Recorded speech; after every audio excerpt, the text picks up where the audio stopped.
Alors, on va donc se retrouver cette année, comme toutes les autres années, à démarrer donc cette fameuse soirée du Seder de Pessah. Évidemment, quand on démarre cette soirée,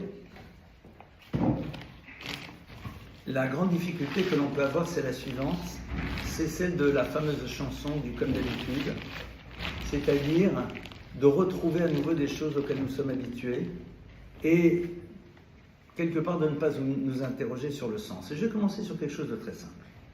Le soir du Seder, on a une obligation de transmettre à travers quoi? À travers l'univers des questions-réponses. On est d'accord? Donc, cette soirée-là, on doit développer tout ce qui a trait à l'univers du questionnement chez l'enfant. Superbe, très bien. Alors, je ne sais pas si vous avez remarqué, mais le soir du Seder, il y a des questions. Mais ce sont des questions imposées. C'est-à-dire, c'est tout sauf ce qu'on aurait pu imaginer sur l'ouverture, le questionnement. Le soir du Seder, l'enjeu de la transmission, ça va être de dire à l'enfant, voilà les questions que tu vas poser. C'est quand même surprenant. Questions imposées à l'enfant. Manishtana. Pourquoi est-ce qu'on lui impose cela? Alors j'essaie de vous imaginer à la table du Seder demain, avec quelqu'un qui débarque et qui va vous poser une question très simple. Pourquoi on va manger de la matzah? Et là, vous allez lui sortir des tartines. C'est le cas de le dire pour la matzah. Vous allez lui dire la matzah, le symbole, la sortie d'Égypte, la courte, génial, il y a plein de choses à dire. Superbe. Et là, il va vous poser la question piège. Et pourquoi il ne faut pas manger de pain? C'est vrai. Pourquoi on ne pourrait pas avoir au menu du Seder un couscous? Pourquoi pas? Parce que si tu as besoin de manger de la matzah pour te rappeler de la sortie d'Égypte, alors tu vas la manger. Alors tu vas te concentrer. Alors tu vas y penser. Alors tu vas être en plein dedans. Et vous allez constater que l'immense majorité des gens ne se posent même pas la question. C'est-à-dire, on est là, c'est Pessah, et donc évidemment, on va faire la recherche, et tout le truc. Le soir du Seder, comment se fait-il qu'on ne se pose même pas cette question? Et si on nous la pose, très souvent, on ne saura pas quoi répondre. Parce que justement, tout l'enjeu de la transmission, ça va être d'imposer à l'enfant les questions qu'il ne se poserait pas, parce que ça fait partie de son way of life, ça fait partie de son habitude. Le point de départ d'une transmission, c'est d'amener l'individu à s'interroger sur les évidences, sur des choses qu'il a toujours faites, sur des choses qui le nourrissent, et à partir de cela, de chercher à comprendre pourquoi. Demandez à un enfant pourquoi le vendredi soir, il faut faire kidouche sur du vin. Il va dire, c'est Shabbat.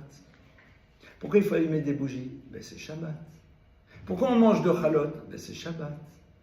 C'est-à-dire, pour lui, les choses sont normales et évidentes. Pourquoi c'est Shabbat? Demandez à des parents, mais pourquoi, quand on fait la bar mitzvah, il faut mettre les téphilines? Je ne sais pas, c'est la bar mitzvah. Et donc, il y a quelque chose au fond ici de fondamental. Avant de rentrer dans l'exploration de ce qu'on va faire cette soirée-là et d'essayer d'ouvrir des portes, il faut essayer de comprendre qu'est-ce qui va se jouer dans l'univers de la transmission lorsque l'on pénètre la soirée du Seder. Qu'est-ce qui va se jouer? C'est une prise de risque.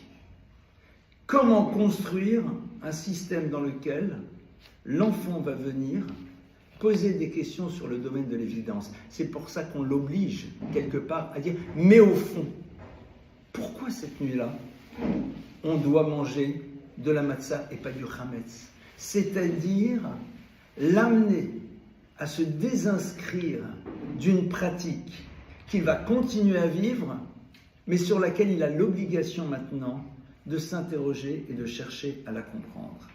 En deux mots, le soir du Seder, c'est le moment dans lequel, alors qu'on est dans la tradition, c'est le moment dans lequel la réponse de « parce que c'est la tradition » doit être absente. Cette soirée traditionnelle ne doit pas entendre le mot « c'est la tradition ». Parce que justement, le soir du Seder, on va amener l'enfant à s'interroger sur le pourquoi de cette tradition. Alors que c'est tellement plus rassurant, tellement plus simple de faire en telle sorte qu'il soit dans la continuité. Au fond, c'est le moment dans lequel on nous dit « tu dois l'obliger à te poser cette question ». La question est de savoir est-ce que tu es prêt à élaborer une réponse. Est-ce que nous sommes prêts à imaginer cette réponse que l'on va donner à l'enfant qui n'est pas prêt à entendre, c'est la tradition, parce que c'est ça qu'on lui demande le soir du Seder. C'est tout sauf cette réponse. Alors je sais que certains vont dire, attendez, mais c'est pas possible, c'est pas comme ça qu'on a toujours fait. Et justement. C'est la raison pour laquelle ça s'est tellement mal transmis à terme. Alors on va rentrer, si vous le voulez bien, d'abord dans le Seder. Et on va poser des questions toutes basiques, toutes simples. Seder. Seder. Pourquoi Seder? C'est quoi ce mot-là? Pourquoi est-ce qu'on l'utilise? On aurait pu raconter soirée, la soirée pascale. Non, un Seder de Pessah. Seder, c'est quoi? C'est l'ordre. Ça veut dire quoi? Seder de Pessah, l'ordre de Pessah. C'est quoi la notion de l'ordre? C'est très simple. Rav Wolbe donne une image très belle. Il dit le Seder, c'est le fermoir du collier de perles. Les perles peuvent être les plus exceptionnelles. Le fermoir peut être en fer blanc, mais c'est la partie la plus importante. Car sans fermoir, les perles roulent au sol et quelque part, elles ne remplissent pas leur fonction. Les perles, dit Rav Wolbe, sont toutes les potentialités que nous possédons.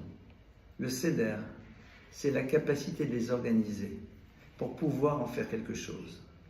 Le soir de Pessah, avant de commencer cette soirée-là, on nous dit, sache que pour créer l'histoire d'un peuple, pour créer ta propre histoire, il y a d'abord une notion qui doit être présente clairement dans ta vie. C'est quoi? C'est l'ordre. C'est quoi l'ordre? C'est mettre chaque chose à sa place. C'est avoir une gestion des priorités. Qu'est-ce qui est important dans ma vie maintenant? En Haolam Omed et la Kedusha de Sidra. Le Talmud nous dit que le monde ne fonctionne et ne tient que sur ce qu'on appelle Kedusha de Sidra. Il y a plusieurs lectures, et une des lectures, c'est Kedusha, la sainteté, qui est présente à l'intérieur de l'ordre. Ça veut dire quoi? C'est quoi la notion de Kedusha, de sainteté? C'est quoi l'idée de la sainteté? La sainteté, c'est quelque chose qui est le fruit d'un travail quotidien. Quelqu'un va être dans l'univers de la sainteté parce que tous les jours, il va travailler sur son regard, sur ses pensées, sur ses mouvements. Il va faire en telle sorte que ça ne soit pas les parties un peu reptiliennes de son être qui en prennent le contrôle. La notion de Kedusha, c'est intéressant de voir que dans le mot Kedusha, vous avez un autre mot qui est le mot Shkida, Shoked. Quelqu'un qui est Shoked, c'est quelqu'un qui fait un effort dans la constance. Le monde ne tient que sur cette sainteté qui se construit à travers une constance à l'intérieur d'un quotidien dans lequel on sait la valeur et l'importance de chaque chose et on sait sur quoi on se doit d'investir. Qu'est-ce qui est important? La soirée dans laquelle on ouvre l'histoire du peuple juif, elle démarre d'abord sur cela. Sais-tu organiser ta vie? Shlomo HaMelech le dit. La kol zman va'et tachat Hashem. Il y a un temps pour tout sous les cieux. Et le même Shlomo HaMelech, le même roi Salomon va dire à un moment dans un autre verset, Al sadeh ish atzel avarti. Je suis passé sur le champ, à côté d'un champ qui appartient à un paresseux. Dit le Midrash, c'est quoi? De qui parle-t-on? Et la réponse du Midrash est très curieuse. Il dit, c'est qui cet homme paresseux? C'est qui? Adam Arishon, le premier humain. Ça veut dire quoi? Le Shem Nishmuel au nom de Rabbi de Kotz, qui est rapporté par Rav Dessler, dit la chose suivante. Il dit, c'est quoi la paresse? C'est la paresse de Adam qui n'a pas voulu prendre le temps de réfléchir à ce qu'il était en train de faire et à sa dimension impliquante. Alors Israël Salanter nous dit que la plus grande paresse qui existe, c'est la paresse de celui qui ne veut pas prendre le temps pour réfléchir avant d'agir. Celui qui ne veut pas organiser sa vie. Celui qui se laisse aller avec son instinct, avec son désir de l'immédiateté. Al-Sadeh ish atzel avarti. Il y a des choses là-bas. Al-Sadeh ish atzel avarti. Tiens, donne cette chose. Al-Sadeh ish atzel avarti.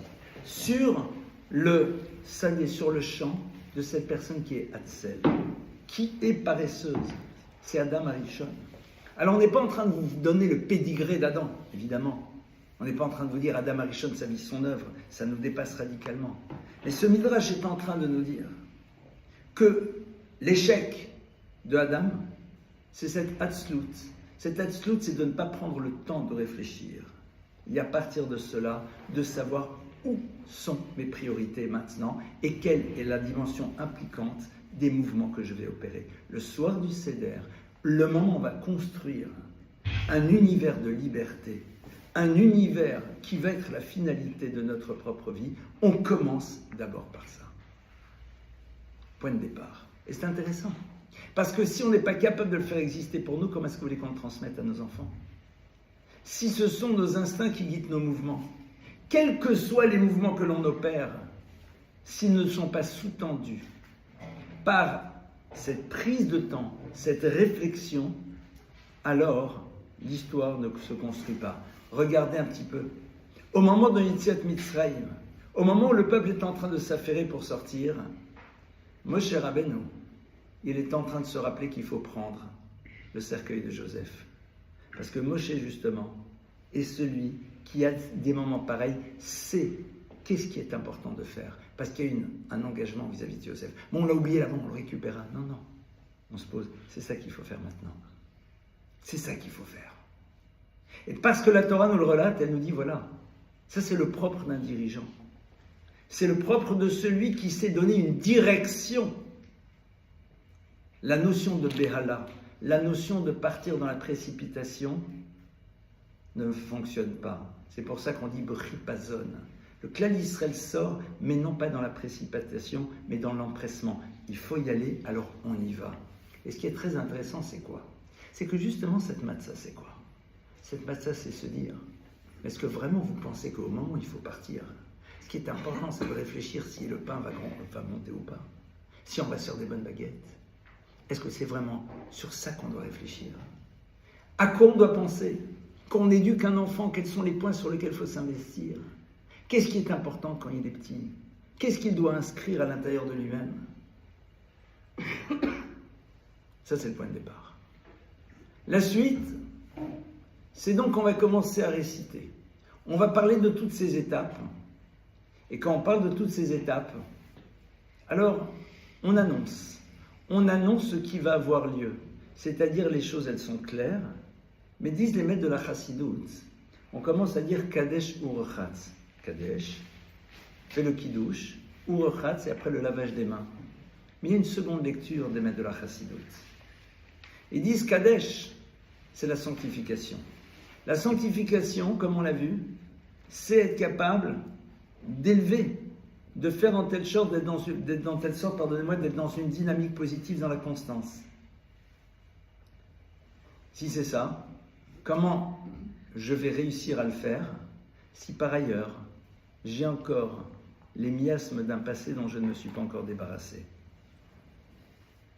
Au moment où le peuple juif construit son histoire, on lui dit « n'attends pas d'être parfait pour commencer à agir ».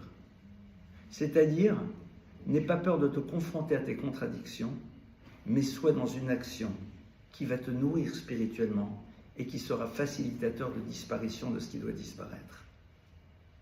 Quelque part, on a ici un des secrets fondamentaux de l'importance d'une action positive dans une vie dans laquelle les choses ne sont pas encore complètement positives par ailleurs.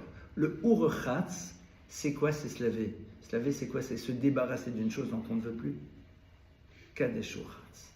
Sache en effet, faire cet acte, qui est une mitzvah, Urchatz, tu auras toujours le temps de te débarrasser de ce qui ne va pas. Parce qu'au moment où tu fais cela, tu te facilites la possibilité de faire disparaître ce qui ne va pas. Trop souvent, on est dans un monde dans lequel on dit « Mais comment pourrais-je faire cette chose qui est symbole d'élévation alors que par ailleurs ?» C'est vrai. Mais je veux sortir d'Égypte. Je veux construire mon histoire. C'est par ça que ça passe. Comme ça explique les maîtres de la Chassidoute. À partir de là, on va rentrer donc maintenant dans la suite. Et la suite, évidemment, elle est très vaste. Mais vous savez qu'il y a un moment, un point dans la Haggadah très curieux, dans lequel on dit, comme tout celui qui n'a pas dit ces trois mots, Lo yatsa yodé chovato, traduction littérale, n'est pas quitte de son obligation. Regardez, c'est marqué dans la Haggadah, on va le lire. Alors, ça c'est Shulchan Aruch. Alors, voilà. On est ici, regardez, je vous le lis le texte.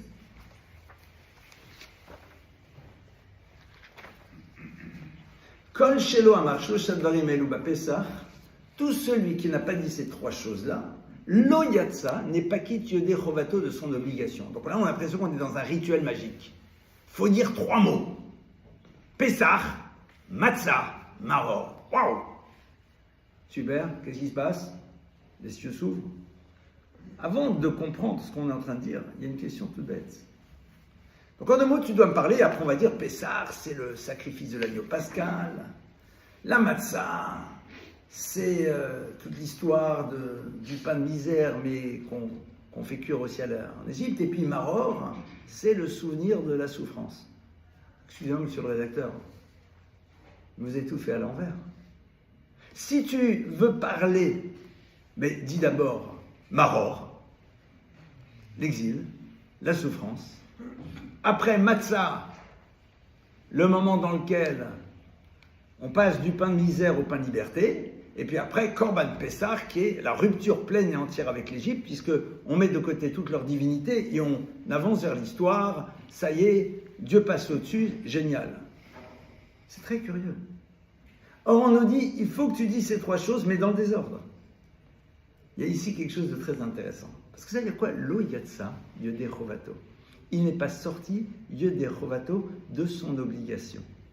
Ça veut dire qu'ici, il y a quelque chose d'obligatoire. Mais c'est quoi l'obligation? C'est de le dire. Ça veut dire quoi?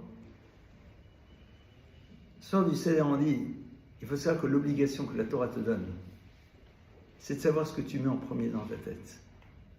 Tu mets en premier ta libération ou le souvenir de ton angoisse. De quoi tu parles en premier dans ta vie à tes enfants? Du maror? Ah, c'est compliqué la Torah. Oh là là, 8 escalés, Shabbat. Ah, c'est cher la cache-route. De quoi tu parles en premier? De quoi tu parles en premier? Il y en a, ils commencent d'abord par parler du maror. Après, ils disent, bon, il y a des trucs sympas. Et puis, de temps à autre, ils te mettent une petite dose en disant, non, mais il y a des trucs qui sont bien. Ta chova, ton obligation de celui qui est là, c'est non seulement de le transmettre, mais de le dire à voix haute. Ça veut dire qu'à un moment, si tu le dis à voix haute, tu t'entends le dire. Si tu l'entends dire, alors il faut que tu te sentes convaincu de la chose. Est-ce qu'au plus profond de toi-même, le regard que tu portes sur ton identité, sur l'histoire du clan d'Israël, c'est d'abord le Korban Pessah, on est là. Et c'est ce qui a marqué dans les psukim, c'est ce qui a marqué dans la Gemara. Modim aleavar, mitpalelim aleatid. On dit merci sur le passé. On voit modim anachnulach et on demande un futur qui se conjugue au plus que parfait. Quand on dit cette phrase-là, on nous dit, voilà le secret de ce qui te permet de vivre pleinement ton identité, de la transmettre. C'est quoi le truc dont tu parles en premier? D'abord le Pessah. Pessah, c'est quoi? C'est la perception que l'on a de la présence d'Hachem dans le monde. La capacité que l'on a de ne pas se sentir angoissé, de ne pas vivre comme les autres. Le Korban Pessah, c'est de dire, vos trucs c'est super, mais c'est pas pour nous. C'est génial, parce que tu deviens libre. La matzah, c'est la capacité de transformer quelque chose qui semble être négatif en quelque chose de positif. C'est le pain de misère, mais c'est le pain de liberté. C'est-à-dire, c'est le choix de regard. La première chose que le soir du Seder, on doit transmettre, c'est d'abord qu'on dit Pessah. Extraordinaire. Hachem est avec nous tout au long de l'histoire, même si parfois les clins d'œil sont moins appuyés que d'habitude. La seconde chose, tu as quelque chose qui s'appelle la matzah. Tu peux voir dans la matzah soit le pain de misère, soit le pain de liberté. C'est ton choix. Le choix de regard que tu vas voir sur les événements. Ce missile Rahman al-Islam qui est tombé sur Arad, qui est un drame, mais qu'est-ce que tu vois aussi? Le chesed Hashem. Le chesed Hashem à un moment de din. Et après, maror. Et alors ce qui est intéressant, c'est que quand on parle de la notion du maror, Al-Shum Shemerora Mitzrim et Chaye Avotenu B'Mitzrayim, parce que ils ont rendu amère la vie de nos ancêtres en Égypte. Pourquoi est-ce qu'on a besoin de le dire? Parce que, à un moment, ne t'imagine pas que tu es le seul qui était dans la difficulté. Avant, ils ont été dans la difficulté aussi. Et pourtant, ils ont réussi à te transmettre. N'utilise pas le prétexte de la difficulté pour ne pas transmettre. Si on est aujourd'hui là, c'est parce que certains n'ont pas utilisé le prétexte de la difficulté pour fuir leurs responsabilités, mais au contraire, pour les assumer. C'est comme dans un couple. Est-ce que j'utilise la difficulté comme prétexte pour partir ou comme support pour grandir? C'est un choix. Alors, parfois, il vaut mieux fuir. Ça peut exister.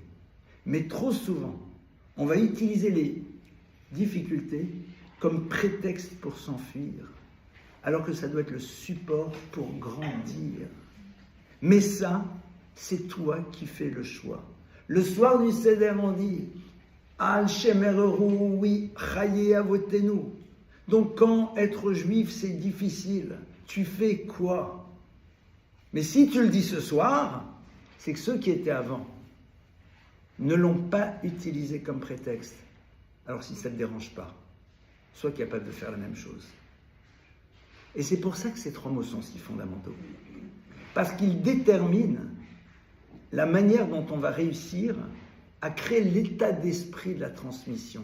D'abord Pessah, après le choix de lecture, et après le souvenir d'un passé qui ne s'est pas toujours conjugué au plus que parfait, mais qui n'a pas empêché ceux qui l'ont vécu de vouloir continuer à transmettre. Donc, c'est notre enjeu à nous aussi. Une fois qu'on a ouvert à ces trois points, alors il y a énormément d'autres éléments qui sont présents dans la Gada. Mais je veux revenir sur la mitzvah qui est celle de transmettre à nos enfants. C'est la mitzvah de transmettre aux enfants, c'est-à-dire de faire en telle sorte que nos enfants entendent l'histoire qu'on leur raconte. Moi, j'essaie de me mettre casquette du pédagogue, d'accord? Vous êtes d'accord que raconter la même histoire chaque année, au bout d'un moment, c'est pesant. Donc, pourquoi est-ce qu'on ne dit pas, bon, année 1, tu leur racontes juste telle partie, année 2, telle partie, année 3, telle partie, et puis après, je sais pas. Chaque année, on va raconter la même histoire. Chaque année, on va reprendre exactement les mêmes choses. Pourquoi? Pourquoi chaque année, il faut redire le même texte? Si à la limite, c'était une prière, les gens disent on va faire la prière du Seder. C'est pas une prière. C'est pas une prière. C'est pas une prière. C'est raconter, il faut vraiment raconter. Mais on est au courant de l'histoire. Alors pourquoi? Vous croyez que tous les enfants qui seront à votre table, vous leur demandez, tu peux me raconter l'histoire de la sortie d'Égypte? Il vous fait la totale. Il vous la connaît, mais parfaitement bien. Alors c'est bon, on peut passer directement au repas. Bon, vous êtes au courant, l'Égypte, le machin, le pharaon, super. Vous êtes au courant l'année dernière, raconter les commentaires, super, génial. Allez hop, matzah, et on passe à autre chose. Je veux bien à la limite quand ils ne savent pas. Mais une fois qu'ils savent, et qu'on est tous en famille, alors généralement on essaye d'avoir une famille élargie, donc parfois il y a des gens qui arrivent, ils débarquent. Ils ne savent même pas de quoi on parle. Bon, on va leur raconter un peu l'histoire. Or, on a l'obligation de raconter chaque année la même histoire. Pourquoi est-ce qu'on a l'obligation de la raconter de la même manière? Demain, un enfant dit, mais pourquoi vous la racontez de nouveau? pourquoi vous la racontez de nouveau? On a ici quelque chose qui, au fond, nous dépasse un petit peu. C'est que le Sipur Yotziat Mitzrayim inscrit à l'intérieur de l'univers une énergie de liberté possible. Il faut savoir que lorsque l'on raconte l'histoire de la sortie d'Égypte, on réintroduit dans le monde les énergies qui nous permettent à nous de sortir de notre propre exil. Il y a en effet, à l'intérieur des textes de la Haggadah, ce qui nous permet à nous de pouvoir ressortir de cela. Et c'est pour cela qu'on va le raconter de la même manière et que vous constaterez que les enfants n'ont aucun problème à réécouter. Pourquoi? Parce qu'un enfant perçoit qu'il y a quelque chose d'autre à l'intérieur de l'histoire qu'on est en train de raconter. Un enfant au plus profond de lui-même ressent profondément qu'il y a à l'intérieur de l'histoire qu'il connaît quelque chose d'autre qui est en train de se jouer. C'est pour ça que la soirée du Seder, elle est tellement importante. Et dans les traditions ashkénazes, on a l'habitude de mettre l'habit que l'on met le jour de Kippour. Pourquoi? On met l'habit qu'on met le jour de Kippour parce que le jour de Kippour, c'est le jour dans lequel on se déconnecte un tout petit peu des réalités physiques, parce qu'on voit essentiellement la dimension spirituelle de l'être. Ce soir-là, en mettant cet habit, on est en train de se rappeler que les mots que l'on va prononcer ont un impact dans la réalité du monde physique dans lequel nous sommes. Et l'enfant, qui n'est pas encore perverti par cette logique qui nous enferme, le ressent, le sait, et c'est la raison pour laquelle il se mettra systématiquement à l'écoute. Ça, c'est quand même quelque chose qu'il faut savoir. Pourquoi? Parce que quand on raconte au tout début la fameuse histoire de ces rabbins qui passent toute la nuit, alors nous on est persuadés qu'ils racontent, ils font toutes sortes d'élaborations, de discussions savantes, oui sûrement. Mais pourquoi? Parce que tout simplement, quand on leur dit, nos maîtres, l'aube est arrivée, disent les maîtres de la chassidoute, c'est le moment où on va se retrouver face à l'illibération totale du peuple d'Israël. C'est à travers cette histoire qu'ils racontent, qu'ils connaissent sur le bout des doigts, dans les détails, que l'on fait advenir la Géoula. Ça fait pénétrer chez nous le soir du Seder que la logique ne sera pas au rendez-vous de l'histoire parce qu'il y a autre chose qui fait bouger l'histoire. Et pourquoi je le dis? Parce qu'il ne faut pas jouer avec ce que les Chachamim ont installé. Parce que quand les Chachamim ont installé tous ces textes, ils savaient très bien, à l'image de la prière que l'on dit tous les jours, qu'il y a dans les mots que l'on va prononcer une énergie particulière qui crée quelque chose dans les univers dans lesquels on se trouve. Et c'est la raison pour laquelle, de manière assez paradoxale, c'est dans les lieux dans lesquels vous allez trouver les maîtres les plus élevés que vous allez sentir une intensité incroyable dans l'histoire qu'ils racontent, alors que, et à la fois eux et ceux qui les écoutent, connaissent parfaitement l'histoire. Donc le coup de se dire, bon on connaît, on va parler maintenant des dernières élections, on n'a rien compris. On n'a rien compris. Mais on n'a rien compris parce que malheureusement, souvent, on ne nous a pas dit. Mais il faut juste réfléchir.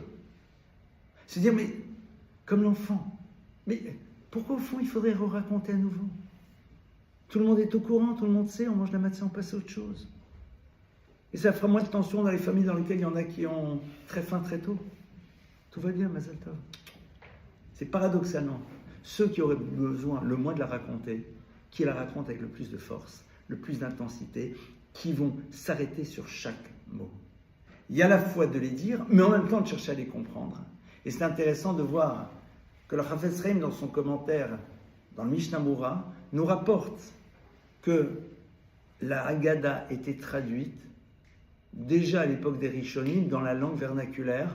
Il dit entre autres, son nom c'était Harry et London, Laurie de Londres, qui habitait à Londres, c'était un des Balei Tosot, disait toute la Haggadah aussi en anglais. C'est-à-dire que, alors si tu l'as dit en anglais, la dis pas en hébreu, non, on doit la lire. Les mots véhiculent quelque chose, mais il faut la comprendre. Ah mais s'il faut la comprendre, et qu'on la connaît, plus la peine de la raconter. Non, il faut quand même la raconter. C'est-à-dire qu'on est dans quelque chose dans lequel tu dois savoir, mais si je sais, j'ai plus besoin, non, tu dois quand même. À partir de là, on va ouvrir sur quelque chose que je dis, je crois, systématiquement chaque année, mais qui va être un point capital. Quand on arrive au moment où on va accomplir la mitzvah de consommer de la matzah, on est en train d'accomplir un commandement divin en mangeant de la matzah. À ce moment-là, si vous venez chez moi, et si on n'accepte pas au passé de céder, vous m'appelez. Si vous venez à la maison, je vais vous distribuer des sachets de goûter, dans lesquels vous allez avoir de la matzah, faite à la main, mais que j'ai pesé attentivement avant le début de la soirée, pour que vous en ayez au moins 28 grammes. D'après certains, 45. Nos enfants, généralement, aiment bien les doses à 45, mais 28 grammes. Et avant de la manger, je vous dirai, attention, il ne faut pas parler, il faut la manger de préférence en moins de 2 minutes, si possible en moins de 4 minutes, et vraiment, si c'est compliqué, en moins de 9 minutes. Maintenant, j'ai quelqu'un à la table, qui est un grand philosophe, un grand penseur, un grand intellectuel, et qui va dire, mais évidemment, et lui va prendre un petit morceau, pas grand, il va le regarder, il va vous faire un cours d'une profondeur incroyable sur toute la symbolique de la matzah. Il va vous faire une bénédiction, vous avez l'impression que le ciel s'ouvre. Béni soit du Baruch Ata Hashem, Elokeinu ala achilat matzah. Donc vraiment, le truc, il est dedans, quoi. Le président Asseli, ça plane pour moi. Et il vous mange ces 10 grammes de matzah, mais comme il faut. On lui dit, mais t'as rien fait. Tu n'as pas accompli la mitzvah. Attends, je comprends pas. Nous, on est là, on a mangé, c'est bon. Alors c'est bien de penser à ce qu'on est en train de faire. Et lui, vous avez fait un cours d'une puissance incroyable sur la symbolique de la matzah, et vous la mangez avec une concentration absolue, totalement dans le truc, t'as rien fait. Pourquoi? Parce que la Torah t'a dit que vous devrez manger des matzot. Ben, j'ai mangé. Non, tu n'as pas mangé. Pourquoi? Parce que la Torah te dit que manger, c'est pas ça. Manger, c'est une quantité minimale dans un temps minimal. Sinon, ça s'appelle goûter, picorer. De tous les mots du dictionnaire. ChatGPT, peux-tu me donner tous les synonymes de goûter, picorer, machin, allez-y. Mais là, la Torah t'a dit de manger. Et ça va, j'ai mangé. Non. Pourquoi? Parce que la Torah te dit, ça s'appelle pas manger. Non, mais j'ai mangé. Depuis quand c'est toi qui définis les choses? Depuis quand c'est toi qui dis c'est quoi manger? Sortir et rentrer dans l'histoire du clan d'Israël, qui lit Bnei Israël Avadim Avadaihem. Le peuple d'Israël, nous sommes les serviteurs d'Hachem à la sortie d'Égypte. Il y a un serviteur, il a un maître, et le maître lui dit, travailler c'est ça, manger c'est ça. Alors si c'est le maître, le bonhomme qui est à côté, on est mal. C'est le créateur de l'univers. Le soir du Seder, on va poser quelque chose de capital, dont nos enfants vont avoir sacrément besoin. Que nous avons une référence absolue, qui traverse l'histoire, et qui fait que tu dois savoir c'est quoi la définition des choses que la Torah te donne. Et tes définitions à toi, pardonnez-moi l'expression, on s'en moque. On s'en moque. C'est pas notre sujet. Ah, mais je pense que, vous connaissez ce que j'aime bien donner comme exemple. C'est toi qui penses. Donc moi je pense qu'une femme sympa, c'est une épouse qui me laisse sortir tous les soirs. Et moi, je pense qu'un mari sympa, c'est quelqu'un qui me laisse faire ce que je veux. Et un jour, ton fils, il va venir, il va dire, et moi, je pense que des parents sympas, c'est des parents qui me disent rien et qui me laissent faire mes expériences.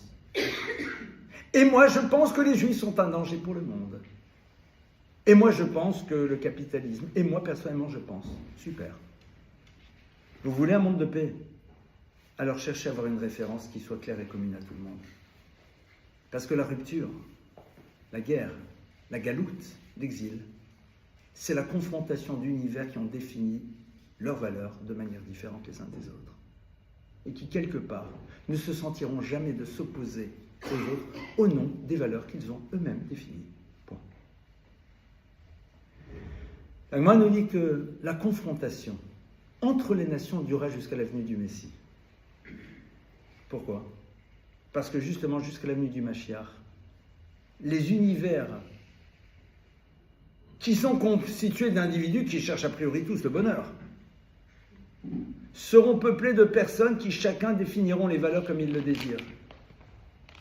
Et qui, quelque part, à un moment, rentreront évidemment en conflit. Le soir du Seder, quand vous mangez la matzah, les 28 grammes et les 14 centilitres, ou d'après une certaine version, 8,6 centilitres accouchés accoudés en moins de 2 minutes, qu'est-ce que vous faites? Vous êtes en train de dire, ce qui va être la base même de toute la transmission, sache que nous avons une référence, point. Et cette référence, elle te parle dans tout, même là-dedans. Même là-dedans, parce que si à un moment tu l'invalides, tu laisses la liberté à tout le monde de redéfinir les choses. Lorsque je donne la liberté à l'autre de définir les choses parce que je les ai définies moi-même, il n'y a plus de limite. Le Meshech Chochma Rav Meir Simcha Cohen Midvinsk dit quelque chose de très bouleversant. Il dit quand le juif pense que Berlin est la Nouvelle Jérusalem et qu'il est capable de créer un nouveau code de loi dans lequel il définit le fait que ce qui est important dans le judaïsme, c'est pas ci, c'est pas ça, mais ceci et cela. Un texte qui est rédigé dans les années 1900. Il dit, j'ai bien peur que dans ce pays, il parle de Berlin, on écrive dans quelques années un code de loi dans lequel on dira le juif, quel qu'il soit, on peut le tuer. Et il faut le tuer. Que Dieu nous protège de cette époque. Commentaire du Meshech Chochma. Rami Yaseka, Simcha Cohen Midvinsk, sur la parashat Bechukotai. Pour ceux qui veulent aller voir la référence. C'est exactement ça. Et ça, les enfants vont le vivre. C'est-à-dire quand ils vont nous voir avec joie accomplir cela. Parce que la Torah nous a dit manger, c'est ça manger. Alors ils comprennent qu'on a une référence. Qu'on est parfois un peu loin de la référence. Mais la référence, tu ne la réinventes pas fonction de tes désirs. Elle est là et elle traverse l'histoire. À partir de là, on va, si vous le voulez, sortir vers quelques textes et essayer de comprendre un petit peu qu'est-ce qu'on est en train de nous raconter. Alors, il y a énormément de choses évidemment dans la Haggadah. L'obligation, et là je rentre dans de l'ultra concret, l'obligation c'est de raconter à ses enfants. Donc raconter à ses enfants, c'est considérer que les invités, ils passent en numéro 2. D'accord? Les enfants, c'est pas ils disent manish, nanana, et puis aller dormir. Là, la Kha nous dit, les enfants, tu leur donnes des jeux. Là-bas, on parlait de noisettes et de noix, c'était à l'époque les petites friandises, parce qu'ils doivent rester réveillés, parce qu'ils doivent assister, parce qu'ils doivent avoir leur Madeleine de Proust de la soirée du Seder. Posons-nous les parents et les familles la question suivante: quelle sera la Madeleine de Proust que nos enfants auront lorsqu'ils penseront à la soirée du Seder? Alors, Moshe Feinstein était un maître exceptionnel. Ses enfants étaient toujours assis à côté de lui. Et pourtant, il recevait le monde entier à sa table. Mais ses enfants savaient qu'ils avaient la priorité. Et plus particulièrement ce soir-là. Les autres, c'est pas grave. Regardez, observez. On aura toujours le temps de discuter pendant le repas. Je ne sais pas si à son propos ou à propos d'un autre grand maître, mais c'était aux États-Unis, qu'on raconte l'histoire vraie qui a eu lieu et qui est la suivante. Une table de Seder magnifique. Et un des invités fait tomber son verre de vin. Normal. Et ce maître de dire, maintenant nous pouvons commencer le Seder.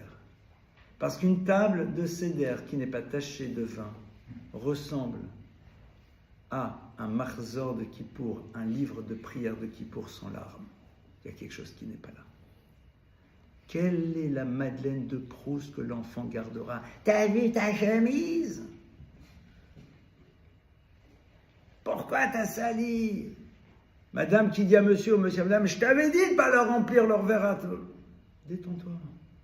C'est ça le souvenir qu'il faut avoir. Là, je suis dans du pratico-pratique. Parce qu'il y a des gens pour qui ça rappelle des souvenirs qui sont très angoissants. Quoi, tu manges pas de msouki? Non. Tu fais honte? Non. J'aime pas. Et je peux faire la même chose pour le gefilte fish et les Kneideler. Hein. Même principe. Ça va. Tout ira bien. C'est fondamental. Parce que qu'est-ce qui fait qu'on a envie de transporter une histoire? C'est le souvenir que l'on a du vécu de celle-ci.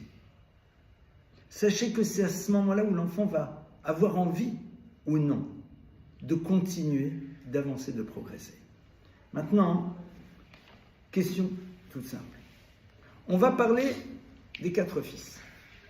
Pourquoi la Torah nous dit qu'on parle des 4 fils? La première raison, c'est pour te rappeler que tes enfants seront différents.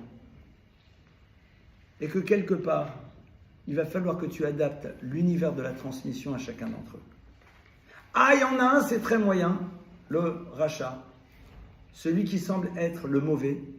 Regardez ce que la halakha dit. Regardez ce que pardonnez-moi, la Gada dit.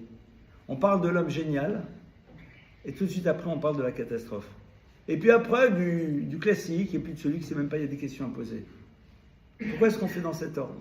On m'aurait demandé de faire les choses dans l'ordre. J'aurais dit, d'abord, on parle du top, après du tam, du classique, après de celui qui ne sait même pas qu'il y a des questions à poser, et vraiment, en numéro dernier, le rachat. Pourquoi est-ce qu'on le met juste à côté des rachats? Parce qu'en vérité, la Torah nous dit, sache que quelqu'un qui dysfonctionne, c'est quelqu'un qui avait des potentialités énormes, mais qui sans doute ont été mal organisés, mal orientés. Sois capable de voir dans celui qui dit « c'est quoi ce truc bidon ?» Quelqu'un qui au fond peut être grand. Tout l'enjeu c'est de se dire « mais pourquoi il a besoin de le dire ?» C'est pour ça « Aket Shinav » frappe ses dents, ça veut dire quoi? Alors il y a énormément de choses dans le monde de la Kabbalah qui expliquent cette expression, c'est incroyable. Aket Shinav c'est quoi?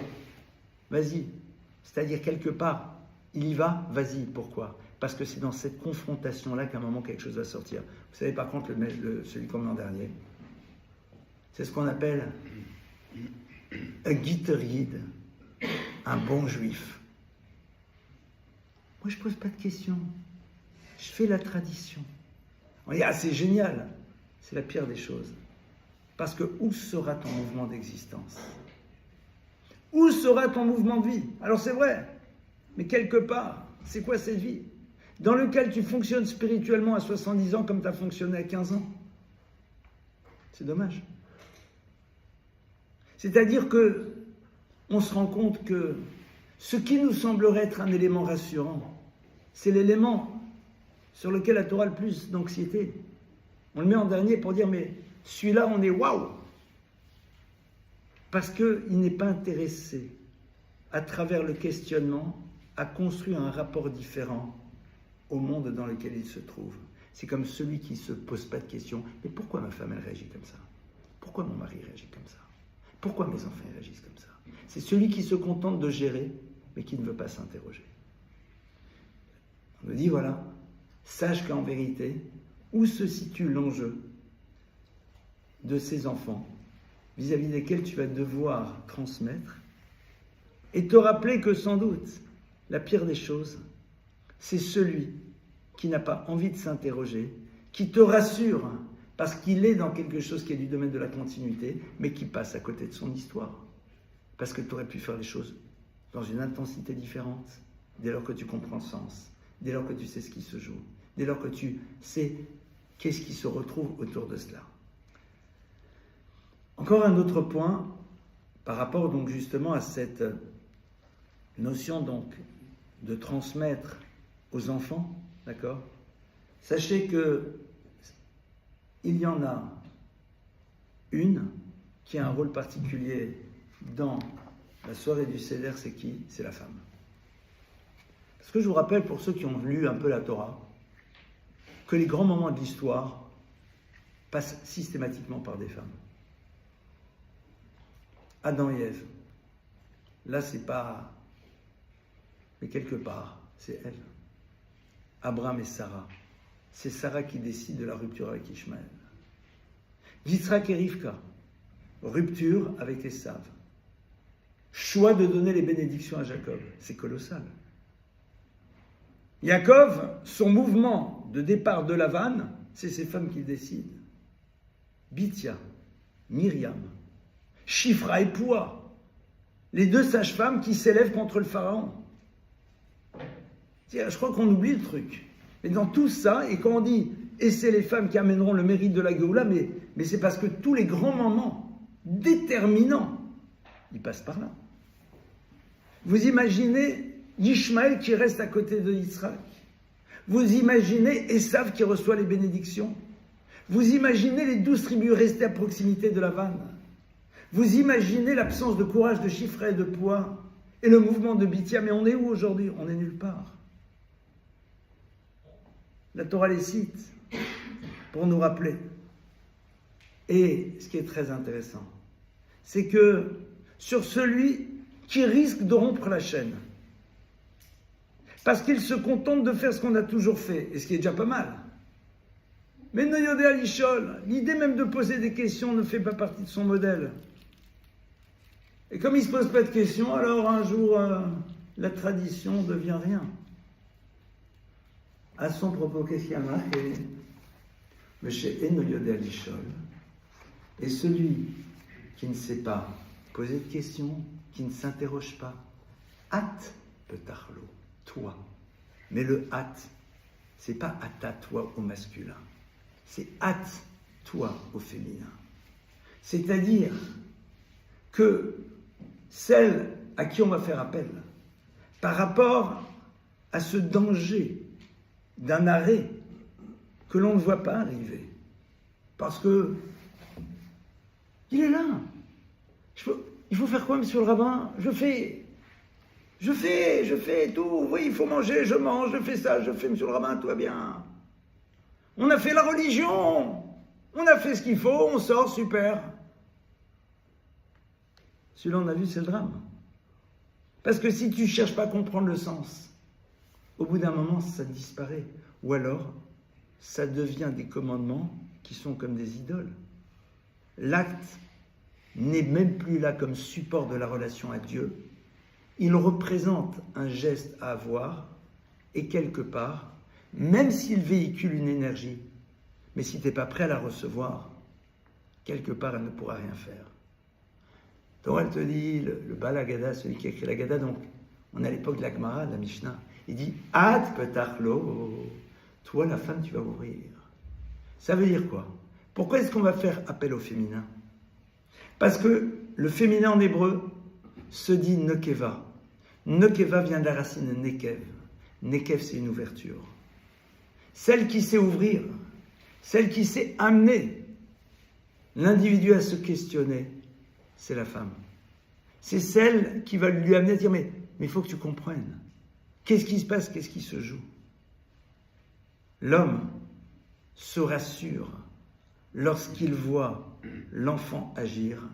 La femme s'interroge si, quand l'enfant est en train d'agir, il est en train de créer un devenir. C'est ça toute la différence. L'homme, ça le rassure. Il a fait le truc, je me sens bien. La femme, elle ne se pose pas la question de savoir s'il est en train d'agir. C'est quoi le devenir? C'est quoi le futur? Ad petachlo. C'est toi qui vas devoir faire le travail, parce que l'homme risque de ne pas comprendre la nécessité de le faire. Parce que l'homme va se rassurer en voyant qu'aux yeux des mondes, il peut présenter celui qui continue à faire les choses. Ad petachlo. Maintenant, pas en conclusion, mais encore un des points sur lequel on va s'arrêter. Il ne reste que quelques minutes et c'est un commentaire que je dis chaque année parce que il est très intéressant parce que au moins ça c'est un texte que tout le monde connaît. Vehi she'amda. On parle de la promesse divine qui nous accompagne tout au long de l'histoire. D'accord? Vehi she'amda, c'est cette promesse et cet engagement. Il faut remarquer les Sfarim la chose suivante, et c'est quelque chose que j'ai déjà dit dans ce cours aussi. Vehi, c'est 4 lettres. Et ces 4 lettres révèlent ce qui est le secret de l'éternité du peuple juif. C'est ça qui fait qu'on reste dans l'histoire. Le Vav, le Hey, le Yud et le Aleph. Le Vav symbolise et représente Shisha Sidrei Mishnah, les 6 ordres de la loi orale. La transmission de maître à élève. C'est-à-dire, nous avons des maîtres et nous devons nous transmettre. Hey, c'est le point de référence, les 5 livres de la Torah. Yud, c'est les 10 paroles qui nous renvoient à la fois aux mitzvot entre nous et Dieu et entre nous et l'autre. Et le Aleph, c'est cette émouna, cette croyance profonde que nous avons avec Akadosh Baruch Hu. Ces 4 choses, si elles sont présentes, permettent au clan d'Israël de traverser l'histoire. Tu ne peux pas à un moment en mettre de côté. Cette notion de la transmission de maître à élève. Dans un monde de jeunisme, dans un monde dans lequel on va écouter d'abord la parole du jeune, alors que le jeune est là pour se taire et être à l'écoute de la parole des Chachamim. Ne l'oublions pas.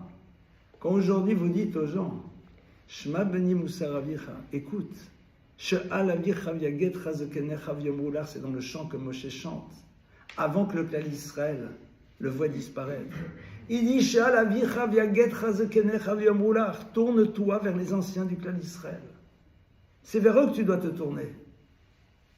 Et ça, c'est un état d'esprit qui est malheureusement même parfois présent dans l'univers des communautés. Bien sûr, il faut avoir des maîtres. Et quand il n'y a pas de maître, alors on fait ce qu'on peut avec ce qu'on a. La jeunesse, la jeunesse, la jeunesse. Il faut que la jeunesse parle. Mais la jeunesse, c'est LFI en France. Ou le RN. Ah, c'est eux qui vont te dire comment est-ce qu'on avance dans le clan d'Israël. En plus, sans connaissance de Torah. C'est eux qui vont parler devant les médias pour dire « Oui, à la communauté juive !» Mais vous êtes dingue. Vav, le point de départ, c'est Shisha, Sidré, Mishnah. Moshe, Kibel, Sarah, on est dans une messiroute, on est dans une transmission. Après, on a une référence, point barre. T'es pas d'accord avec la Torah, c'est ton problème, mais la Torah, elle bouge pas. Ne réinvente pas la Torah parce que c'est comme ça que ça t'intéresse. Oui, tu n'es pas à l'écoute de sa parole, ben assume. Mais ne réinvente pas sa parole pour être en phase avec elle. Après, il y a des mitzvot dans la relation à Hachem, dans la relation à l'autre. Et elles sont toutes les deux au même niveau. Ne privilégiez pas certaines au profit des autres. Vis-les de la même manière, avec la même intensité. Et après, pose-toi la question de la place qu'occupe Dieu dans ton existence. Est-ce qu'il n'est là que quand on a besoin de lui, mais que quand on a l'illusion qu'on n'a pas besoin de lui, alors qu'il n'est pas là? C'est ça qui a permis à nos ancêtres et à nous de traverser l'histoire et de continuer cette histoire et de faire en telle sorte que malgré toutes les vicissitudes de l'histoire, le clan d'Israël est là. On est, comme je le disais au début de ce cours, dans un moment très particulier de l'histoire. Pourquoi?